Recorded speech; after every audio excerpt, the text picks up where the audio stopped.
রাজ্যে রাজনৈতিক পালাবদল ঘটে গিয়েছে।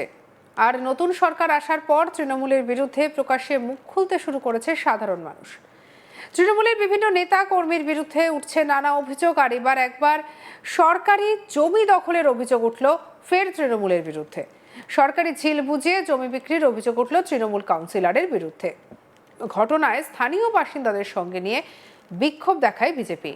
ঘটনাস্থল হুগলির শ্রীরামপুর। জানা গিয়েছে, শ্রীরামপুর পৌরসভার ২৭ নম্বর ওয়ার্ডের তারাপুকুর এলাকায় একটি গভর্নমেন্ট হাউজিং আছে। অভিযোগ, সেই হাউজিংয়ের পাশে সরকারি ঝিল বুঝিয়ে জমি বিক্রি করা হয়েছে। এমনকি সেই জমিতে বাড়িঘর বানিয়ে বসবাসও করতে শুরু করেছেন অনেকেই।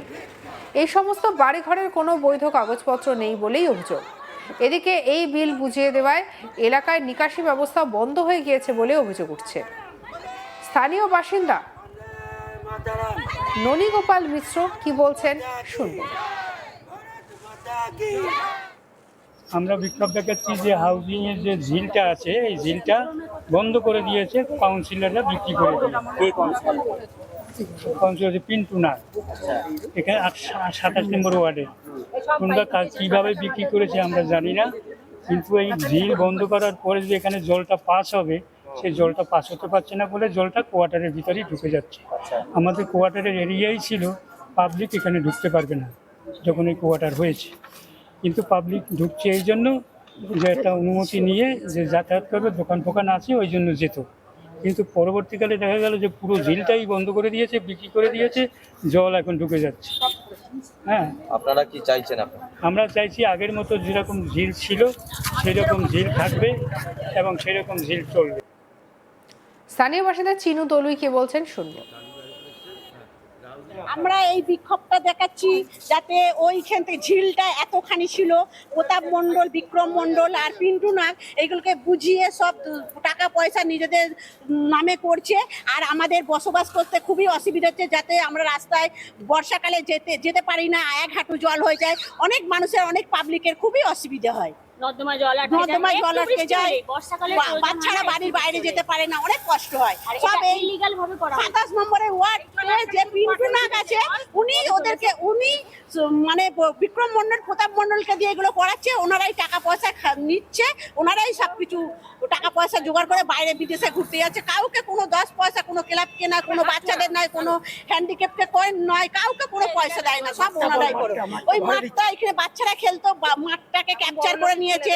ওইখানে একটা ক্লাব ছিল, ক্লাবটাকে ক্যাপচার করেছে। বল খেলার একটা মাঠ ছিল, মাঠটাকে ক্যাপচার করেছে। এইসব পিন্টু নাগ আর বিক্রম মণ্ডল আর প্রতাপ মণ্ডল, এরা তিনজনে মিলে সবকিছু ঘন্টায় ১১০০ থেকে ১২০০ টাকা করে খেলার জন্য পয়সা নেয়। স্থানীয় বিজেপি নেতৃত্বের অভিযোগ, এইসবের নেপথ্যে রয়েছে তৃণমূলের কাউন্সিলর পিন্টু নাগ। তার বিরুদ্ধে শ্রীরামপুর থানায় অভিযোগ করা হবে বলে জানা গিয়েছে। কি বলছেন বিজেপি কর্মী পায়েল রায় শুনবো। আজকে আমরা তারাপুকুরবাসী ২৮ নম্বর ওয়ার্ডের সমস্ত বাসিন্দারা জমায়েত হয়েছি। দীর্ঘ ৩ বছর আগে এই যে এলাকাটা পুরো গোল করে দেখালাম, এটা হাউজিং এর আন্ডারে, তারাপুকুর কোয়ার্টারের আন্ডারে, যেটা সরকারি জায়গা, যেটা বিক্রি করার কোনো অধিকার নেই। সেই জায়গাটা এই ২৭ নম্বর ওয়ার্ডের কাউন্সিলর পিন্টু নাগ সেটাকে জলা জমিটাকে মাটি ফেলেছে, ভরে এবার সাধারণ মানুষকে বিক্রি করেছে। তাদের কাছে কোনো পর্চা নেই, তাদের কাছে কোনো দলিল নেই। তারা কিনে এখানে বাড়িও করেছে, কবজা করেছে, যার জন্য তারাপুকুরের পুরো ABCD ব্লকের সমস্ত যে জল নিকাশি ব্যবস্থা সেটা পুরো বন্ধ হয়ে গেছে।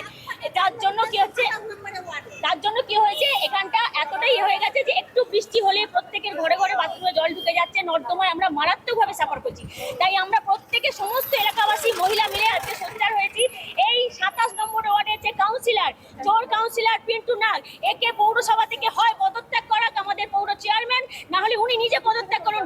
আমরা সকলে মিলে ওনার কাছে ডেপুটেশন জমা দেবো। শুধু তাই না, ওনার এই ইললিগাল কনস্ট্রাকশনের জন্য যে সাধারণ মানুষকে সাফার করতে হচ্ছে, তার জন্য আমরা সকলে মিলে থানায় গিয়ে, শ্রীরামপুর থানায় গিয়ে ওনার নামে FIR করব এবং ওকে নির্বিকারে এসে গ্রেফতার করা হোক, সেই দাবি আমরা জানাচ্ছি।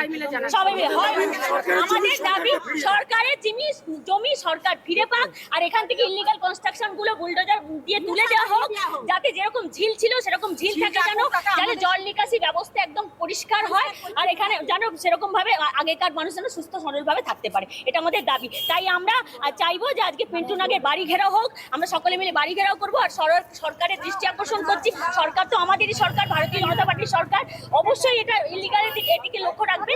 সব থেকে বড় জিনিস এটা পৌর প্রধানকে এর জন্য আগে কিছু ব্যবস্থা নিতে হবে। যদি না নেয় তাহলে হয় ওনাকে পদত্যাগ করতে হবে, নাহলে ওনাকে পদত্যাগ করতে হবে, নাহলে আমরা ছাড়বো না। দুর্নীতি এখনো চলে যাচ্ছে, এখনো দুর্নীতি চলছে।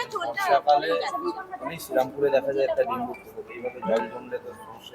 অবশ্যই শুধু পৌরসভা থেকে বাড়ি বাড়ি ডেঙ্গু সার্ভে করলে তো চলবে না। ডেঙ্গুটা যে কারণে হচ্ছে সেই মূলটা তো আগে তুলতে হবে, যে এই জিনিসটা হচ্ছে যেটা এই যে যেখানে ইলিগাল কনস্ট্রাকশন হওয়ার জন্য এরকম বদ্ধ হয়ে আছে জলাজম, প্রত্যেকের বাড়ি নর্দমা যেখানে জল সরবরাহ, সেটা সরবরাহ হচ্ছে না, এক জায়গায় স্থির হয়ে আছে। প্রথমত পৌরসভার সুইপারদের এখন কোনো কাজই নেই, কোনো ভূমিকাই নেই। যেখানে আগে প্রত্যেক মাসে একবার করে হলেও পরিষ্কার করা হতো প্রত্যেকের ড্রেন ফ্রেন, সেগুলোও বন্ধ পৌরসভা থেকে। পৌরসভা একেবারে পরিষেবা দিতে ব্যর্থ। শ্রীরামপুর পৌরসভার চেয়ারম্যানকে আমরা ধিক্কার জানাই, হয় উনি পদত্যাগ করুন, নাহলে ওনার সমস্ত কাউন্সিলরকে পদত্যাগ করান, যাতে আমরা সাধারণ মানুষ অন্তত কাজটা করতে পারি। সাধারণ মানুষের হাত বাঁধা, ওনারাও কাজ করছেন না। এখন এলাকাবাসী এখন অস্থির হয়ে পড়েছে ওনাদের অত্যাচারে।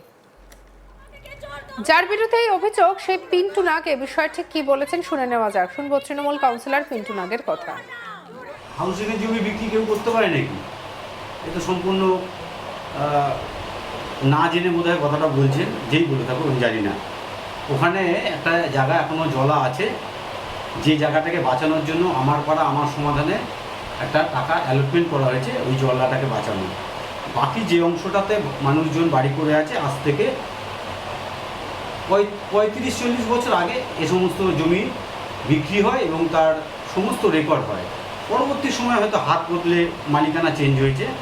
তো আমি যতটুকু জানি প্রত্যেকের কাছে দলিল আছে, প্রত্যেকের কাছে পর্চা আছে, প্রত্যেকের কাছে স্যাংশন প্ল্যান আছে, সবই আছে। আমার মনে হয় উনি একটু ভালো জেনে নিক, নিয়ে বলুক। আমার মনে হচ্ছে কোথাও ভুল হচ্ছে ওনাকে, যেই বলতে হবে ভুল তথ্য দিয়েছে, এটা ঠিক নয়। আচ্ছা, উনি তো বলছে যে কারো কাছে দলিল নেই, পর্চা নেই। তাহলে কীভাবে আমি বলি? তাহলে আমি এটা বলবো যে উনি ওনাকে তো ওরকমভাবে কেউ দেখাবে না। উনি পৌরসভায় দেখতে যান, প্রত্যেকের নামে মিউটেশন আছে। এবং আবারও বলছি, উনি পৌরসভায় একটা পিটিশন করে জমা দিক। যাদের ওই হোল্ডিংয়ে যাদের বাড়ি আছে প্রত্যেকে তার কাগজ দলিলপত্র যা কিছু চেয়ারম্যান স্যার চাইবে প্রত্যেকে জমা দেবে, সেখানে দেখে নেবেন ওনারা। এর পাশাপাশি তারা বলছে যে আপনার নামে শ্রীরামপুর পৌরসভা একটু ডেপুটেশন দেবে এবং শ্রীরামপুর থানায় এফআইআরও করবে। যদি করে আইনের মধ্যে থেকে যা হবে নিশ্চিতভাবে মাথা বেঁধে নেবো। কিন্তু যদি কেউ আমাকে মেলাইন করবার জন্য কিছু করে, তার বিরুদ্ধে আমি আইনানুগ ব্যবস্থা নেব। চোর কাউন্সিলর দূর হটাও, দূর হটাও, দূর হটাও। সরকারি জায়গা কবজা করে বিক্রি করা কাউন্সিলর দূর হটাও, দূর হটাও, দূর হটাও। সঙ্গে রাখুন আজ তাক বাংলাকে। আপনার মতামত জানান কমেন্ট সেকশনে, সাবস্ক্রাইব করতে ভুলবেন না।